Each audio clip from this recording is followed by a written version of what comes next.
শীতের রাতে আমি, আমার বড় আপু এবং তার বান্ধবী একসাথে শুয়েছিলাম। বাড়ি ভর্তি মেহমান, জায়গা না থাকায় যা হল আর কি। আমি, আপু এবং তার বান্ধবী রাতে একসাথে ঘুমানোর পর গভীর রাতে ঘুমের মধ্যে আমি অনুভব করলাম কেউ আমার সাথে এলোপাতাড়ি করার চেষ্টা করছে। ঘুম থেকে চোখ মেলে দেখি আপু এবং তার বান্ধবী মিলে আমাকে যা করল তা শুনলে বন্ধুরা তোমাদের মাথা ঘুরে যাবে। বন্ধুরা, গল্পটি অনেক ইন্টারেস্টিং। আশা করি পুরো গল্পটি তোমরা খুব মনোযোগ সহকারে শুনবে। তাহলে চলুন বন্ধুরা, গল্পটি শুরু করি। গল্পটি শুরু করার আগে বন্ধুরা, তোমাদের নিকট আমার বিশেষ অনুরোধ, দয়া করে তোমরা আমার চ্যানেলটি সাবস্ক্রাইব করে আমাকে সাপোর্ট করবে। হ্যালো বন্ধুরা, আমি আমজাদ হোসেন। আজকে আমি তোমাদের মধ্যে যে গল্পটি বলবো সেটি হলো আমি যখন ক্লাস 9-এ পড়ি। বন্ধুরা, তখন কিন্তু আমার বয়ঃসন্ধিকাল। বয়সের তার নাই, শুধু চোখের মধ্যে রঙিন অনেক কিছু ঘুরপাক খায়। আর নতুনের সন্ধান করি, কিভাবে একটু নিজেকে ভালো রাখা যায়। মাঝে মাঝে বিভিন্ন রকমের ইন্টারেস্টিং গল্পের বই পড়ি। প্রায় আমি কিছু রোমান্টিক গল্পের বইও পড়ি। উপন্যাস পড়তে আমার খুব ভালো লাগে। আর সবচেয়ে মজার ব্যাপার হলো, যদি কোনো বয়ঃসন্ধিকালের কিছু গল্পের বই পাই তাহলে আমি খুব মনোযোগ দিয়ে পড়ি।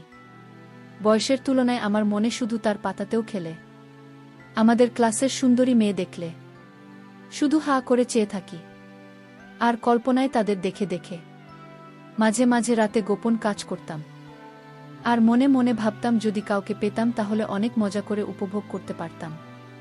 মনে শুধু তখন একটি কল্পনায় কিভাবে মেয়েদের সাথে প্রেম করতে পারতাম আর তাদের সাথে একটি মজা করতে পারতাম। বেশিরভাগ সময় মনে মনে ভাবতাম হয়তো আমিও একদিন এরকম রোম্যান্টিক মুহূর্ত পাব। আমার জীবনেও কোনো না কোনো এক সময় এরকম সুবর্ণ সুযোগ আসবে।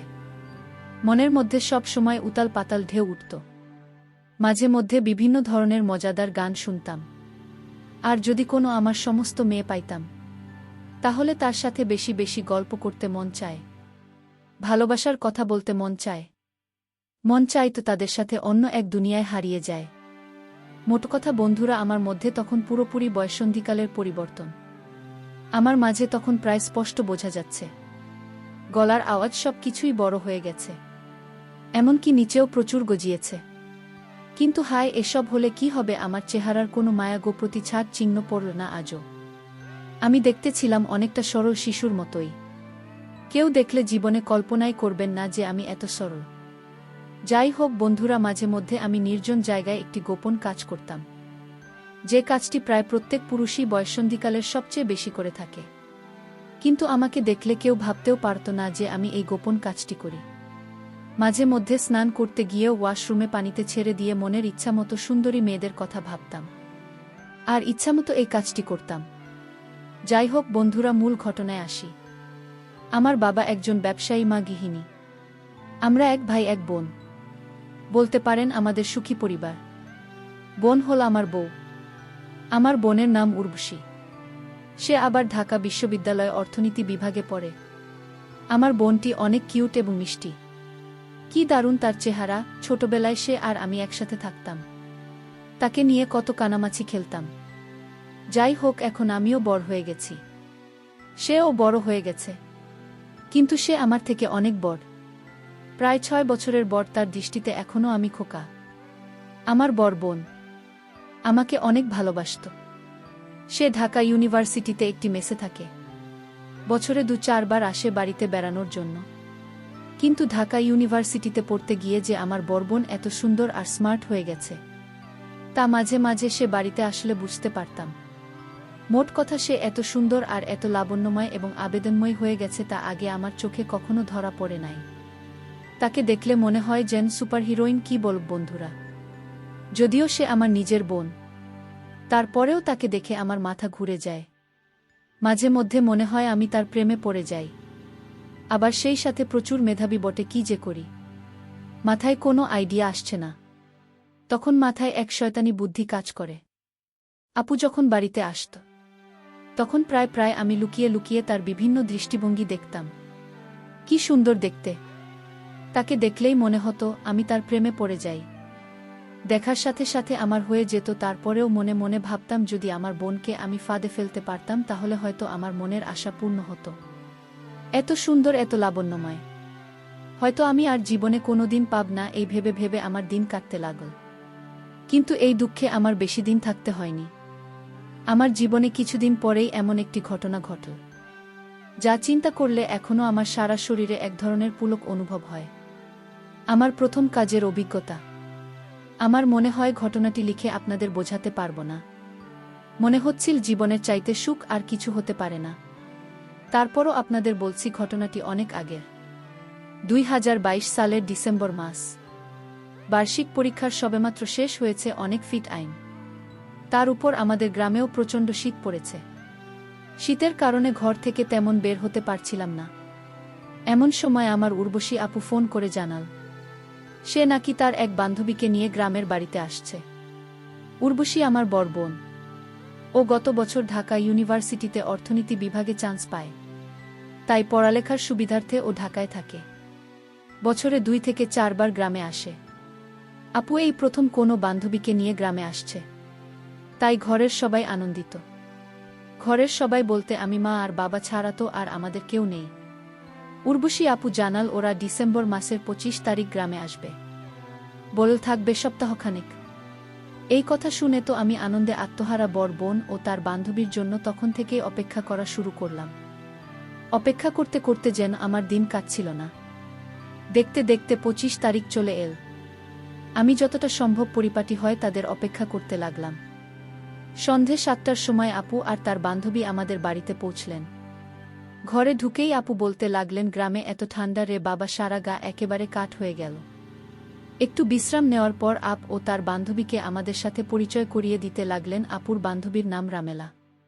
গ্রামে তাকে দেখার সাথে সাথে আমি আরও পাগল হয়ে গেলাম। সে তো দেখছি আমার আপুর চাইতে আরও বেশি সুন্দরী, কিত আশা চেহারা। দেখে মনটা শান্তিতে ভরে গেল। রামেলা তাই জিন্স প্যান্ট আর হলুদ রঙের সোয়েটার পরেছে। আমার চোখের মধ্যে সবকিছু জ্বলজ্বল করে ভাসছে, কিন্তু সোয়েটারের আড়ালে তাকে খুব স্পষ্ট বোঝা যাচ্ছে। তবে দেখেই বোঝা গেল তার সব কিছুই খুব চমৎকার। আপু মা বাবার সাথে রামেলার পরিচয় করিয়ে দেওয়ার আসলো। রামেলাকে বলল, এই হলো আমার ভাই আমজাদ হোসেন, দেখতে হালকা পাতলা হলে কি হবে, এবার ক্লাস 10 এ উঠবে। তারপর আপুর আমাকে বলল, আমজাদ হোসেন খুব লাজুক ছেলে। আমার বোন তার বান্ধবীকে বলতে লাগল, দেখলাম এলা তোকে দেখে আমার ভাইটা কি লজ্জা পাচ্ছে। রামের সাথে সাথে আমাকে বলল, হোসেন ভাই, আমাকে তোমার লজ্জা পাওয়ার কিছু নেই। আমি তো তোমার বোনের বান্ধবী, মানে বনে তো। প্লিজ ভাইয়া, তুমি আমাকে দেখে লজ্জা পেও না। তুমি আমার সাথে ফ্রেন্ডলি কথা বলবে, তোমার আপুর সাথে যেরকম কথা বলো। আমি হ্যাঁ রোধক মাথা নাড়লাম। এভাবেই রামের সাথে আমার প্রথম আলাপ। হয়তো সময় গড়াল দেখতে দেখতে রাত 10টা বেজে গেল। মা আমাদের ডাকলেন খাওয়ার জন্য। ইতিমধ্যে রামের সাথে আমার অনেক ভাব জমে গেছে। খাওয়া দাওয়া শেষ হতে হতে প্রায় 10টা 30 বেজে গেল। 10টা 30 আমাদের গ্রামের হিসাবে অনেক রাত, তাই স্বাভাবিকভাবে ঘুমানোর কথা উঠল। আমাদের বাড়ি খুব বড় যে তেমন নয়, ছোটখাটো, তবে একটি ছোট পরিবারের জন্য মানানসই। অতিথি কেউ এলে ঘুমানোর জন্য একটু সমস্যা দেখা দেয়। 2টাই সোনার রুম। এ রুম এ মা আর বাবা ঘুমান, অন্যটায় আগে আমি আর আপু ঘুমাতাম। আপু আর আমার বিছানা যদিও আলাদা ছিল, তারপরও এক রুমে থাকতে হতো, যেহেতু আপু ঢাকা থেকে আসছেন। সাথে তার বান্ধবী ও তাইমা আগে থেকেই 2টা বিছানায় সুন্দর করে রেখেছেন। শীতের সময় বিদায় 2টা বিছানায় প্রকাণ্ড সাইজের লেপ রাখা হয়েছে। তো বিছানা যখন 2টি, তাই কে কোনো বিছানা ঘুমাবে তা নিয়ে আমি, আপু আর রামেলা ভাবতে শুরু করলাম। ভাবতে ভাবতে আমরা ঠিক করলাম, ঠিক হলো, আমি আর রামেলা এক বিছানা, আর ডান ওটা আপনি ঘুমাবে। সিদ্ধান্ত আপনি বলে দিলেন, কারণ হিসেবে বললেন।